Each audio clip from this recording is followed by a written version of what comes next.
किसान संकट में खड़ा हुआ है।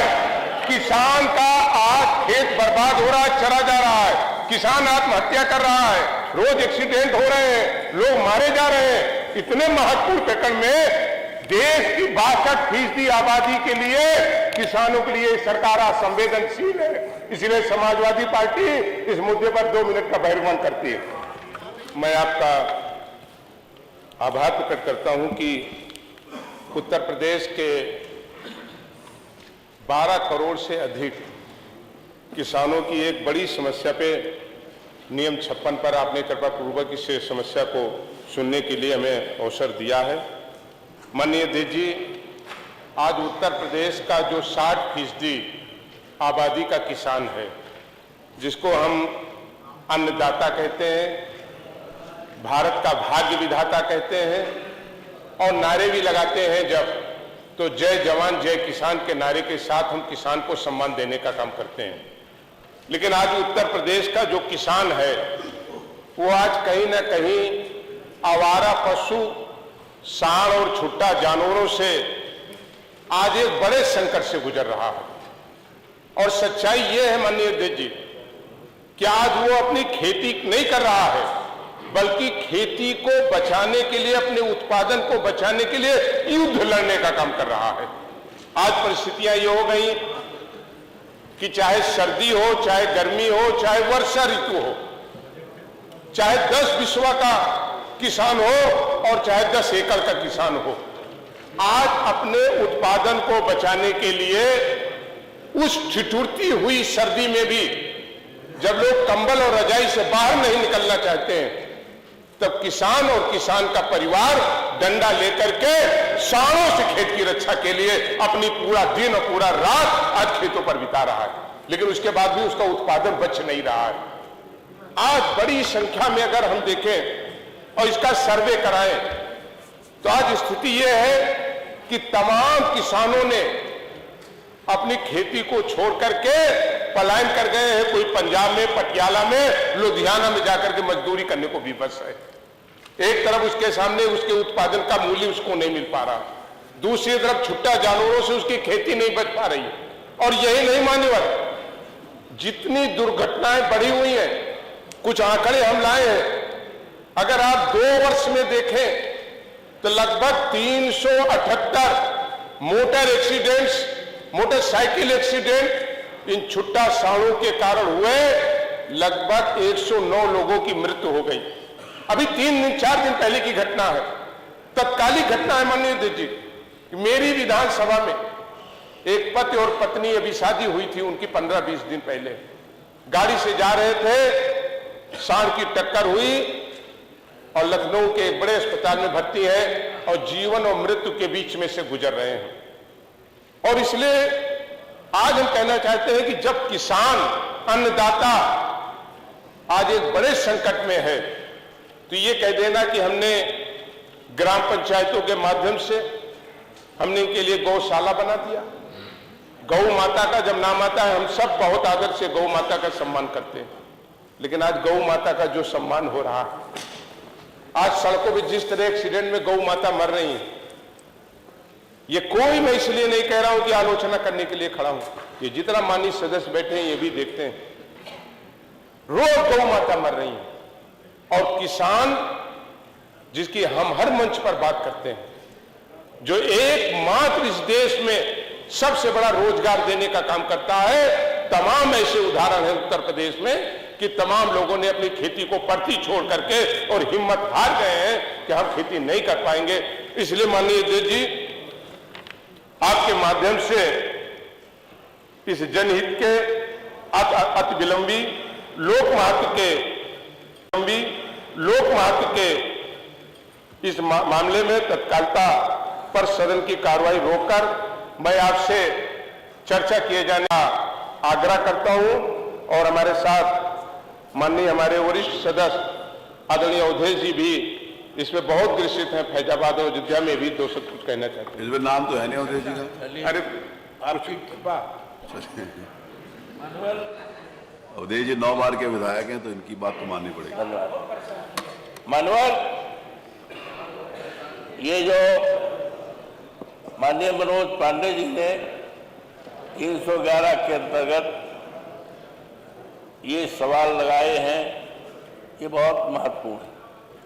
और इससे न केवल हम विपक्ष के ही बल्कि सत्ता पक्ष के ही तमाम सदस्य हैं जिनका खेती से संबंध है, किसानी से संबंध है, लेकिन इसके द्वारा कोई कार्रवाई नहीं।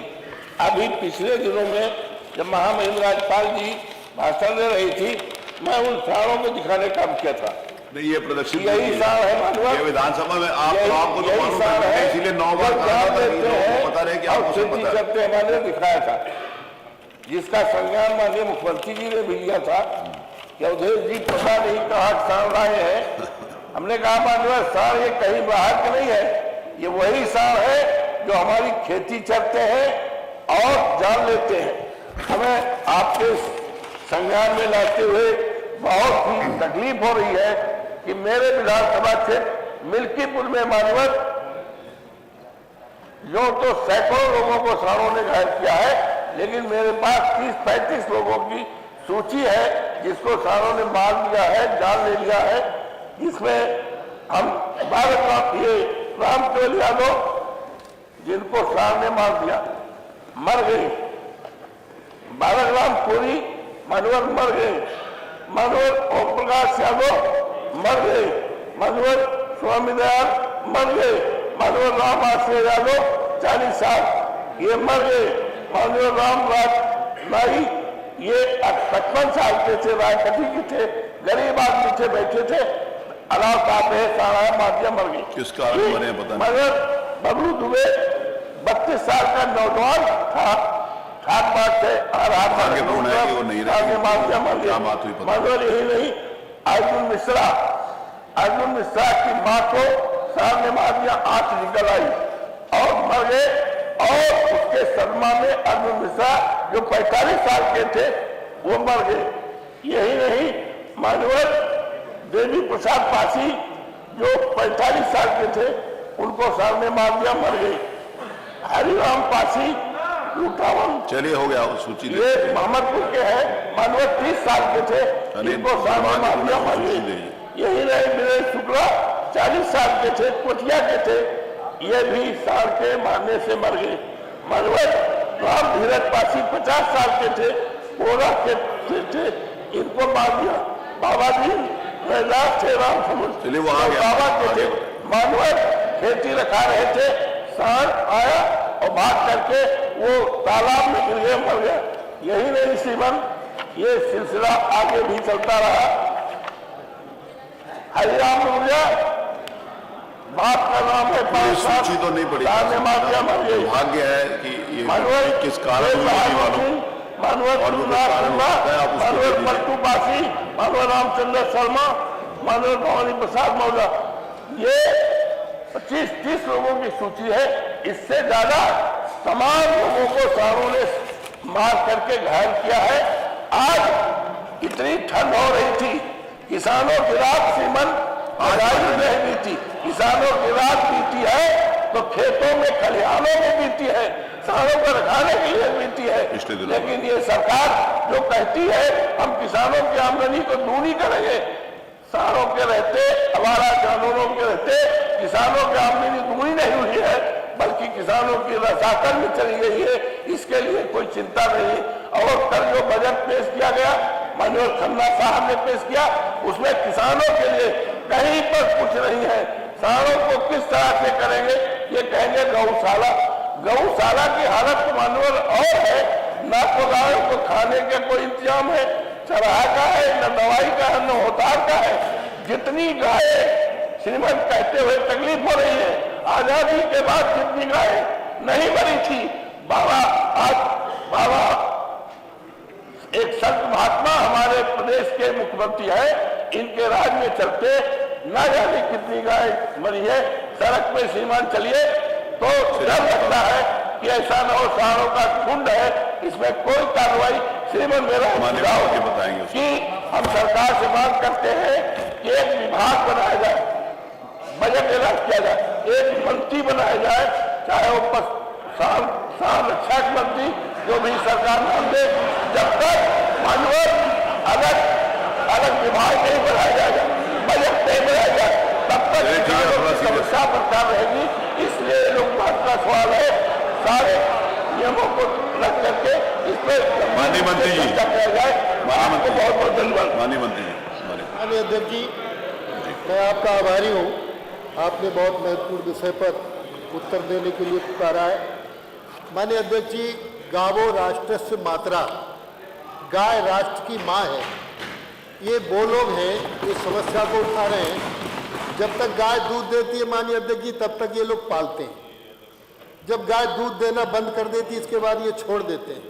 तो मानवर इनके द्वारा जो समस्या खड़ी की गई है, पूरे प्रदेश के किसानों के सामने समस्या है। हमने इसको फिर भी पूरी तरीके से हल करने का काम किया है। मानवर अब कुछ समय के बाद जो निराश्रित गौवंश है किसानों के खेतों में और सड़कों पर दिखाई नहीं देगा। ये हमारा प्रयास है, ये योगी सरकार की प्राथमिकता है।